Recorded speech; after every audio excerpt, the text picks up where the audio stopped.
नमस्कार and welcome back. Bengal के अंदर इलेक्शंस हो गए और दोबारा होने वाले हैं। और ये बात सुनने के बाद जो ममता बानो है उसका सब कुछ लीक होना शुरू हो गया। और उनको जो फॉलो करने वाले जो जिहादी हैं, उनका जिनका कुछ बचपन में कट गया होता है, उनका तो हमेशा ही लीक करता रहता है। 77 प्लेसेस हैं बंगाल के अंदर जहां पर इलेक्शंस दोबारा से होंगे। ये वो जगह है जहां पर ममता ऑल आउट, शी वेंट, गुर्दा गर्दी पूरी चरम सीमा के ऊपर उसने करी। और ये सोचकर कि भाई ये सीटें वो हैं जो मेरे कब्जे में आनी चाहिए। 110 सीटें ऐसी हैं जहां पर ममता बानो को गुंडागर्दी करने की जरूरत नहीं है, क्योंकि वो सारी सीटें उसके पाले में हैं। लेकिन जो ये 77 सीट्स थी, वो उसके अंदर जो हिंदू मेजॉरिटी एरियाज हैं, वहां पर ऐसी कोई भी दरिंदगी नहीं है जो ना की गई हो। लेडीज ने आकर अब बोलना शुरू किया कि उनके कपड़े फाड़ दिए गए, नंगा करके बाहर खड़ा कर दिया, ताकि वहां की जो बाकी की औरतें हैं वो जाकर वोटिंग ना करें। सड़कों के ऊपर जो दरिंदे हैं, ये गुंडे हैं, वो खड़े हुए थे कुर्सी लगाकर कि कोई अगर यहां से वोटिंग करने गया हिंदू इलाकों में तो आपकी टांगे काट दी जाएंगी। और लेकिन वहां पर हिंदू मेजोरिटी एरिया है, उस जिहादी को एक भी हिंदू ने बाहर निकलकर थप्पड़ नहीं मारे। सीआरपीएफ को बुलाया गया और सीआरपीएफ कुत्ते की तरह उसे उठाकर वो लेके चली गई। लेकिन ये जो न्यूज है, वहां पर ऐसी ऐसी न्यूज आ रही हैं जिसने हिला के रख दिया इलेक्शन कमिश्नर को भी और भारत को भी, कि यार ये सच्चाई है, यहां पर ये कुछ हो रहा है। दोस्तों, इतनी दरिंदगी थी वहां पर कि पूरे सोशल मीडिया के ऊपर हिंदुओं ने पहली बार हिम्मत करके एटलीस्ट डाल दिया कि ये कुछ हो रहा है। और उसी वीडियोस के कारण ये जो सारी रीपोलिंग है वो होने वाली है। दिस इज हैपनिंग डिस्पाइट कि सीआरपीएफ वहां पर खड़ी हुई थी। लेकिन जो ये है ममता बानो है, वो बोलती है ये सब कुछ झूठ है। वैसे ही जैसे वहां पे लड़कियां गायब हो जाती हैं, मरी हुई मिलती हैं, कहती एक्सीडेंट लगता है। दोस्तों, इसके बाद आया ड्रामेटिक मोमेंट, वो मोमेंट जो मैंने कभी सोचा नहीं था कि chief minister of West Bengal, जिहादनों की जिहादन, वो बारिश के अंदर खड़ी हुई थी पोलिंग बूथ के बाहर।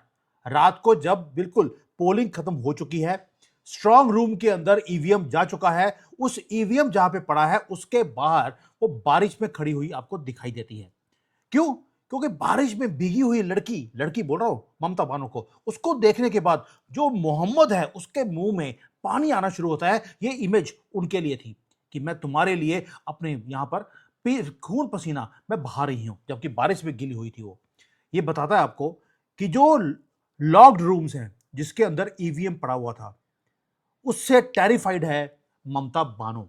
लेकिन जो इलेक्शंस हैं दोस्तों, वो खत्म हो चुके हैं। लेकिन जो युद्ध है दोबारा ममता बानो ने शुरू कर दिया, या कह लीजिए ममता बानो ने देश से शुरू किया, देश ने इसके साथ अब युद्ध शुरू कर दिया है।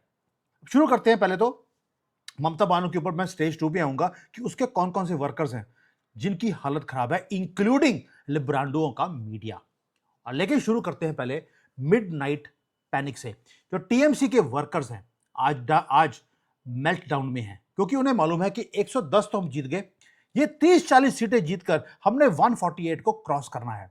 इसलिए जो वीडियोस हैं वो आ रही हैं, पूरे इंटरनेट के ऊपर भरी पड़ी हैं। मैं दिखा नहीं सकता, कॉपीराइट है। सेकेंडली वायलेंस की वीडियोस दिखाते हैं तो वैसे ही यूट्यूब वीडियो चलने नहीं देता। जहां पर सड़कों के ऊपर लड़ाइयां शुरू हो गई हैं, सड़कों को ब्लॉक किया जा रहा है। और पूरे रात वहां पर जो सेंटर्स हैं, काउंटिंग सेंटर्स हैं, जहां पर ईवीएम्स पड़ी हैं, वहां पर प्रोटेस्टर्स खड़े होकर पत्थरबाजी कर रहे हैं सीआरपीएफ के ऊपर भी। ये एक सडन क्योस है जिसको क्रिएट किया जा रहा है। और इसीलिए किया जा रहा है क्योंकि इनके पैरों के नीचे से जमीन हो सकता है खिसक जाए। ये भी बताऊंगा मैं हो सकता है क्यों बोल रहा हूं। अब इलेक्शन कमीशन ने बोल दिया कि ऐसे 77 पोलिंग बूथ्स हैं जहां पर री इलेक्शन होने वाले हैं। ये सारे एरियाज हैं हाइपर सेंसिटिव, जो साउथ परगनाज का एरिया है, वहां पर ये इलेक्शंस दोबारा किए जाएंगे। री पोलिंग 77 के ऊपर, मतलब कि जो मई 4 है उसकी जो नंबर्स आएंगे वो इररेलेवेंट हो गए। अगर ममता बानो अगर तो जीत गई 148, 77 को निकालने के बाद, तो 77 तो हो गया, उसके पाले में चले जाएगा। लेकिन जो कमीशन है हमारा इलेक्शन कमीशन, उसने बोल दिया कि इतने एक्सप्लोजिव कंप्लेंट्स आ रहे हैं फाल्ता से, डायमंड हार्बर से या मागरा हाथ से, कि वहां पर इलेक्शन दोबारा करवाने पड़ेंगे। और जो चार्जेस हैं वो इतने हैवी हैं कि अगर ये रोते रोते सुप्रीम कोर्ट भी गए तो वहां के जो बिके हुए जजेस हैं वो पैसे लेने के बाद भी ये री इलेक्शन को रुकवा नहीं सकते।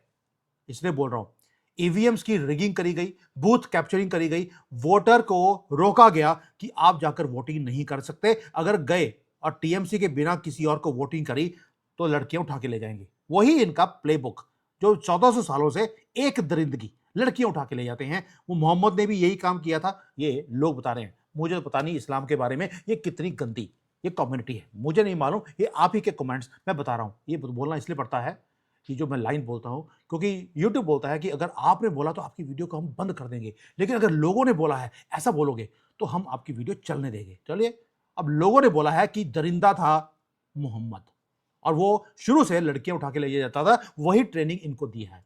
अब इमेजिन कर सकते हैं कि ये सारी दरिंदगी कब हो रही है? जब CRPF, army, rapid action force, encounter experts UP के, वो सबको बुलाकर यहां पर बुलाया गया। वो वहां पे खड़े थे टू ओवरलुक द इलेक्शंस। मेरा क्वेश्चन बार बार एक ही है, ये सारा कुछ आपके नाक के नीचे हुआ कैसे? इतना कुछ करने के बाद भी इस सिचुएशन को यहां तक पहुंचने के लिए अलाउ किसने किया? उसके लिए मैं बार बार बोल रहा हूं, एक ही आदमी है। मैं मोदी जी की रिस्पेक्ट करता हूं, हमेशा उनकी फेवर की मैंने वीडियोस बनाई हैं, क्योंकि वो जो काम किया है उन्होंने देश के लिए पिछले 10-11 सालों में, वो कोई नहीं कर सकता था। लेकिन जो ये सिचुएशन है वेस्ट बंगाल की, अगर यहां तक पहुंची है, मोदी जी रिस्पॉन्सिबल है। दो चीजें हैं जो उन्होंने गलत करी। सबका साथ, कि सबका साथ मिलेगा, मिलेगा आपको सबका साथ? आपने ट्रिपल तलाक तक उतार दिया, खत्म कर दिया लेडीज को सम्मान देने के लिए। अब वो क्या बोलती हैं? 4 मई को हरे रंग के रसगुल्ले हम खुद खिलाएंगे मोदी को। ये वो लेडीज है जिनके लिए आपने ये सारे सारे काम किए। और दूसरा, मोदी जी ने अपनी सेल्फ इमेज को बचाने के लिए कभी कुछ वेस्ट बंगाल में किया ही नहीं। क्या किया भाई? मैंने किसी की गवर्नमेंट इमरजेंसी लगाकर नहीं गिरवाई, जैसे इंदिरा गांधी ने या पूरी कांग्रेस 88 टाइम्स वो उन्होंने किया है भारत के अंदर। भाई ये तगबा है आपका कि पूरा देश में, बंगाल में जो हो रहा है हिंदुओं के साथ या कंट्री के साथ, वो आप देखना नहीं चाहते? और ममता बानो को ये मोदी जी की वीकनेस मालूम थी कि मोदी जी अपनी इमेज के सामने वो किसी भी काम को वो नहीं करेंगे, इसलिए उसने बॉर्डर को खोल दिया, वहां पर फेंसिंग नहीं होने दी और जिहादीज को एंटर करने दिया। उसे मालूम था ये जिहादी कुछ भी हो जाए, ये ममता बानो को ही वोटिंग करेंगे। और हमारी सेंट्रल गवर्नमेंट ने क्या किया? जीरो, कुछ नहीं किया। यहां तक कि ममता बानो को वार्निंग तक नहीं दी। ममता बानो मोदी जी की जो चीफ मिनिस्टर्स की मीटिंग होती है उसको स्किप करती है कि मैं मीटिंग में नहीं आऊंगी क्योंकि मोदी कर रहा है। मोदी जी ने तब भी कुछ नहीं किया। तो ये जो सारा सिस्टम था जो आज हुआ है, 77 जगह पर इलेक्शन कमीशन ने बोल दिया दे माइट अनाउंस री इलेक्शंस। अगर इलेक्शन हुए तो उसके कारण क्या हो गया? जो मीडिया का जो इकोसिस्टम है ममता बानो का, उनकी भी पैंटे लीक होनी शुरू हो गई हैं। कईयों का तो बचपन से ही लीक कर रहा है और कईयों का ममता बानो के साथ सब कुछ लीक होना शुरू हो गया।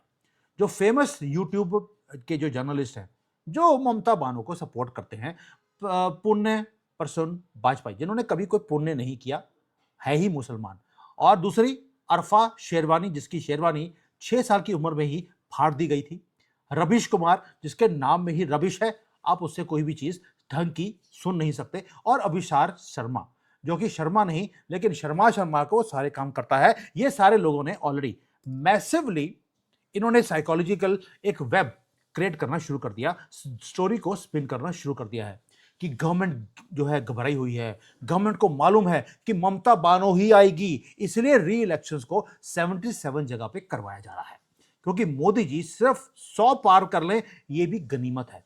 और 77 में रिगिंग की जाएगी, वहां पर री इलेक्शन करके मोदी जी को जिताया जाएगा और मोदी जी 170 पहुंच जाएंगे। इन्होंने ऑलरेडी ये बातें बोलनी शुरू कर दी। अब दूसरा, आएगी तो ममता ही, ये भी इन्होंने बोलना शुरू कर दिया। यही काम इन्होंने बाकी जो स्टेट इलेक्शंस है, वो बेशक हरियाणा हो, महाराष्ट्र हो, कोई भी इलेक्शन हो, इवन कि बिहार में ये तेजस्वी यादव को ग्रैंड विक्ट्री ये दिला रहे थे। उसके बाद क्या हुआ? मुंह काला हो गया, लेकिन इन बेशर्मों को कोई फर्क नहीं पड़ता। अब वही काम इन्होंने यहां पे करना शुरू कर दिया। लेकिन डिजास्टर क्या है?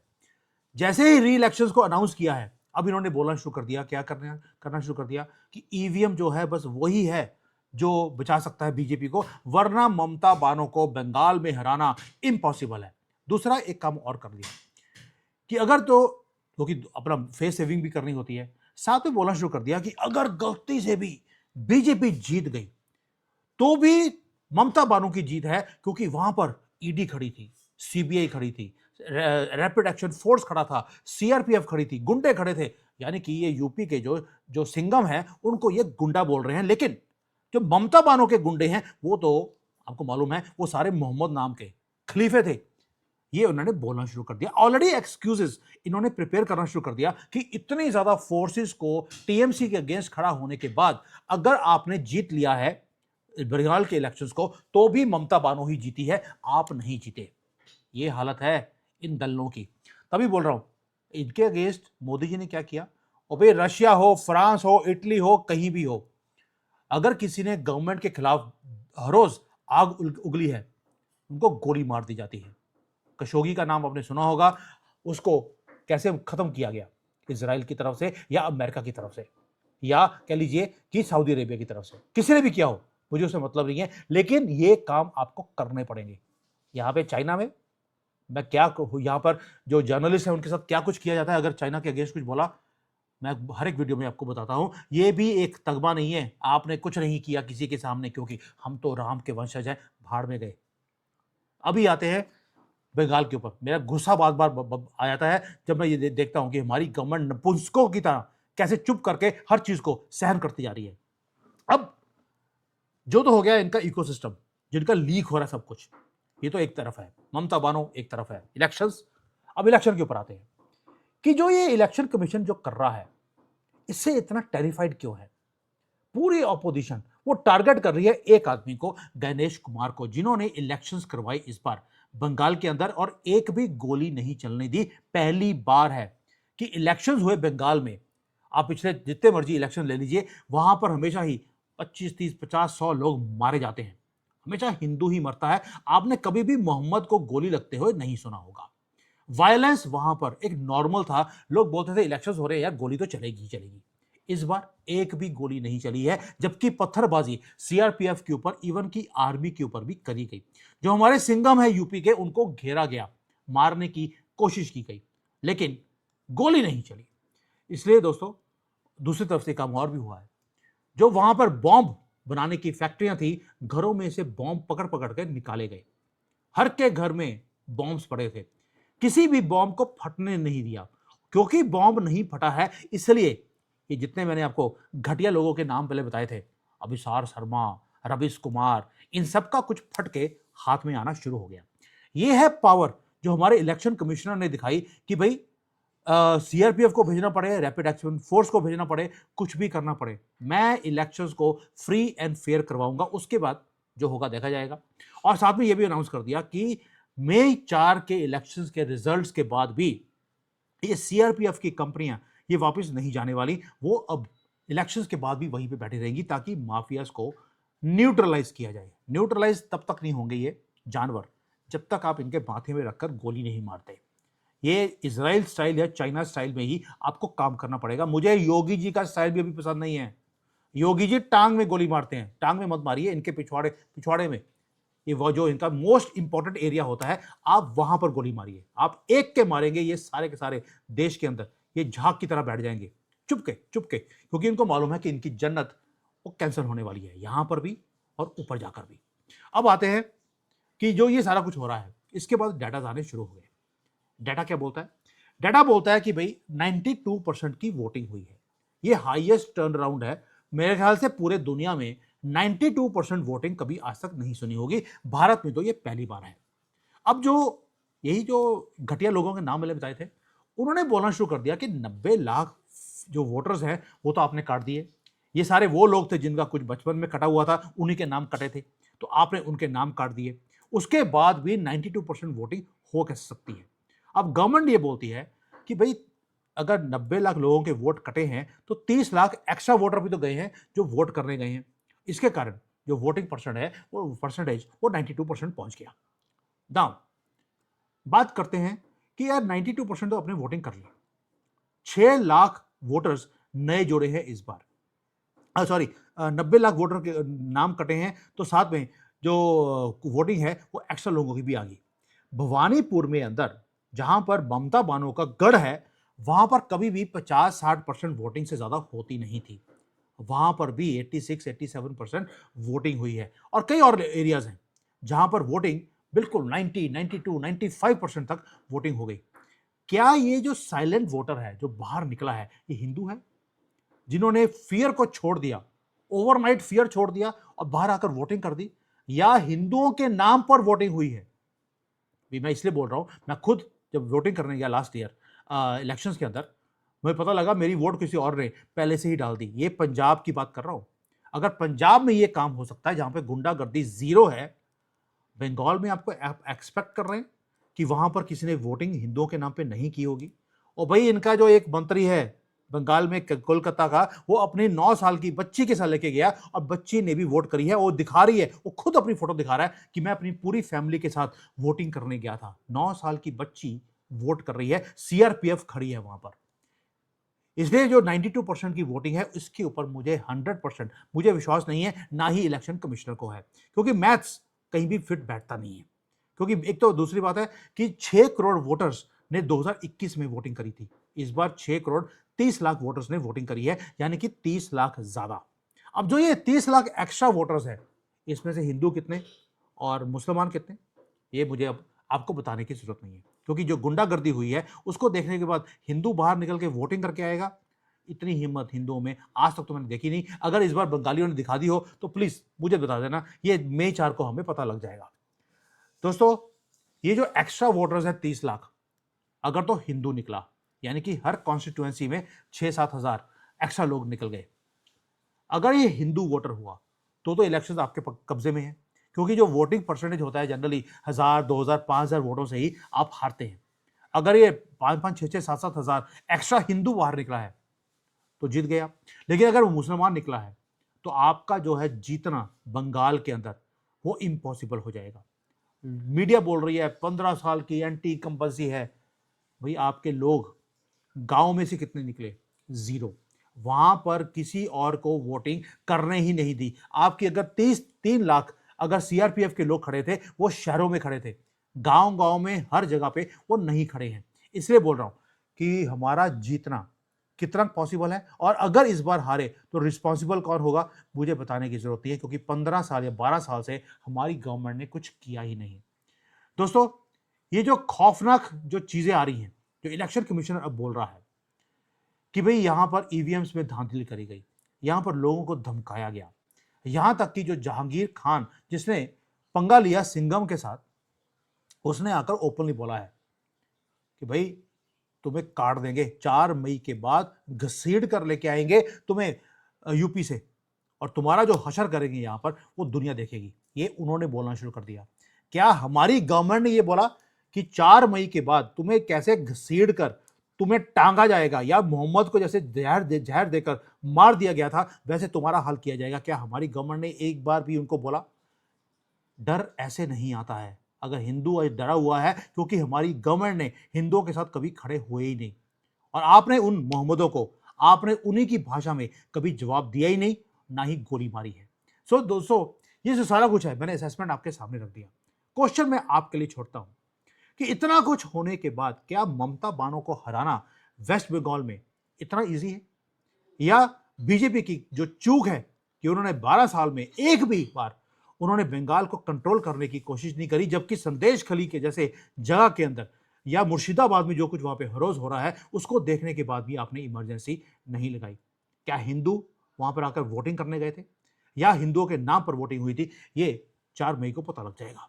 मैं विश कर रहा हूं कि महादेव हमारे ऊपर कृपा करें कि बंगाल हमारे हाथ में आ जाए, क्योंकि बंगाल अगर चला गया तो उनको विनिंग फॉर्मूला मिल जाएगा कि किस तरह से डेमोग्राफी को पूरे भारत में चेंज करना है, और हिंदू मेजोरिटी एरियाज में कैसे हिंदुओं को बाहर नहीं निकलने देना, और इलेक्शंस बाय इलेक्शंस इसको जीतना है। वो already they have smelled the blood. इस बार देख लिया उन्होंने, 2024 में भी देख लिया था जब उन्होंने अयोध्या को जीता था, वहां पे डेमोग्राफी को चेंज करने के बाद। अब वही फॉर्मूला ये पूरे भारत में होगा। दोस्तों, let's see what happens. Let's see कि क्या महादेव ने हमारी हेल्प करी है, या मोदी जी की जो साइलेंस है अपनी इमेज को बचाने के लिए, उसकी प्राइस पूरे देश को पे करनी पड़ेगी हमेशा के लिए। और अगर ये हुआ तो सनातन खत्म हो जाएगा, और सनातन के खत्म होने का एक ही कारण होगा, हिंदुओं का नपुंसकता नहीं, मोदी जी की गवर्नमेंट का no action. Let's see who will win, only time will tell. Thank you, जय हिंद।